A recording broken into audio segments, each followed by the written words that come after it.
The year is 2025, and the Pokemon meta is a barren wasteland ruled by the overlords Budew and Dragapult. Some rogue decks remain, but hope is dying as a cold winter of rotation approaches. But salvation is on the horizon. Salvation in the form of a very cute, cuddly Pokemon owned by a teenage girl. What is up? Welcome to the channel. If you are new around here, you have been recruited to join the Totodile gang. And no, unfortunately, you don't have a choice. So today we are going to be discussing Lillie's Clefairy EX and its usefulness as an anti-Dragapult tool.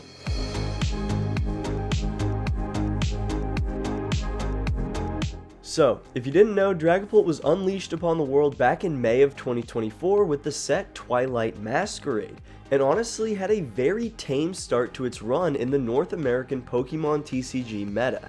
This all changed when Crispin was released with Stellar Crown in September of 2024, and Dragapult all of a sudden found itself able to power up in just one turn. This allowed Dragapult to reach near full potential, and players quickly jumped on the opportunity to capitalize. Dragapult began performing pretty well at regionals, nothing too dominant, but consistently finishing as a top 5 to 10 deck. It's not too bad, but Pokemon was clearly not satisfied. In comes Budew, a complete game disruptor that just so happens to really affect most of the popular decks in the meta right now. The deck that's probably affected the least by it? You guessed it, old Dragapult. Since Pult has an extremely effective draw engine as its stage 1 evolution, Dragapult is able to go multiple turns without items through the use of some fancy gadgets like TM Evolution and supporters like Lance to fill the needs that items previously fulfilled. With just a little bit of tweaking, Dragapult all of a sudden finds itself at the top of the ladder, finishing as the best performing deck in Merida, the first regional championships where Budew was legal. While it didn't win, it did have 37 Pult decks finish in the top 184, which was the most of any deck archetype. Suffice it to say, Dragapult is in an extremely fortunate position in the meta right now, and to be honest, speaking as a non-Dragapult player and someone who's just kind of sick of playing against it, I'm ready for a counter. And hey, even with all the problems I have with Pokemon, I will give it to them. They like to put out hard counters to popular decks, and oh boy, here it comes, Lillie's Clefairy EX. Now, Lillie's Clefairy is coming out with the Journey Together set, which is being released March 28th here in the US. But it is already legal in Japan, and oh yeah, it's already seen a lot of play. So, if you didn't know, Lillie's Clefairy has an ability, Fairy Zone, that states all of your opponent's Dragon-type Pokemon now have a Psychic weakness, and its attack hits for 20 damage plus 20 more for each benched Pokemon, both yours and your opponent's.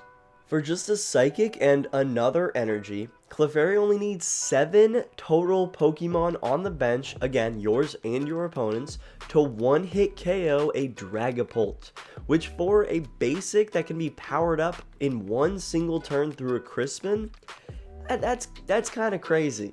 Like I said, when Pokemon counters a Pokemon, they tend to counter it pretty intensely. Think Drapion V and Mew VMAX.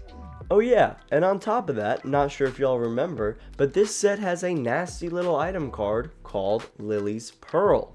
And this cute little OP card just makes your Lillie's Pokemon cost 1 less prize card, essentially making Lillie's Clefairy a 1 prizer if you have this item attached. The one downside of this Pokemon is that it is 190 HP, putting it right in perfect range for a Dragapult Phantom Dive. So, I could see some decks opt for Bravery Charm to put it right outside of that one-hit KO range instead of Lillie's Pearl, or some decks could run Lively Stadium to give all basic Pokemon in play an additional 30 HP. In Japanese City Leagues, we are seeing Clefairy being thrown in as a 1 of or even a 2 of in many decks, ranging from the obvious ones like Charizard or Gardevoir to the more out there ones like Ogerpon, Stall, or Dragathorns running it for the Pult matchup.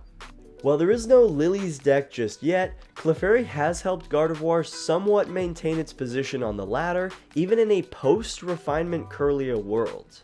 Now I will say, Dragapult has been able to remain as one of the top 2 decks in both weeks of the Japanese City Leagues so far, so Clefairy hasn't been able to slow it down fully, but just the existence of Clefairy gives a lot of optimism as a tech that can be thrown in as an anti-Dragapult tool.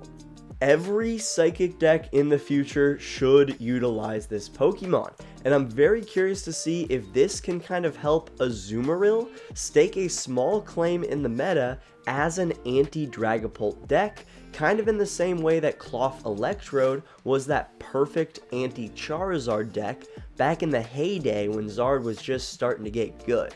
So for all of you who are extremely tired of constantly facing Dragapult on Pokemon TCG Live, like I am, we just have to wait until late March and then we will finally have a solid answer for it. Man, I hate playing Dragapult so much, I might try to throw together a deck exclusively based around Lillie's Clefairy and just hope I hit a Pult matchup every time. These are my thoughts on Lillie's Clefairy EX. Let me know down in the comments if you are very excited for this card or if you're a dirty Dragapult player. I will be checking in the comments. Alright, enough joking around. I don't hate Dragapult players, I just don't like the deck that y'all play. Anyways, if y'all enjoyed this video, make sure to drop a like and subscribe if you really enjoyed. I do post quite a few videos and I go live every Tuesday and Friday at 6 p.m. Central, so come check those out. Hell, if you really enjoy this content, hit that notification bell and you will be notified every time I post or go live. Thank you guys so much for watching. I appreciate the absolute hell out of y'all, and I will see y'all next time, Totodile gang. Let's go!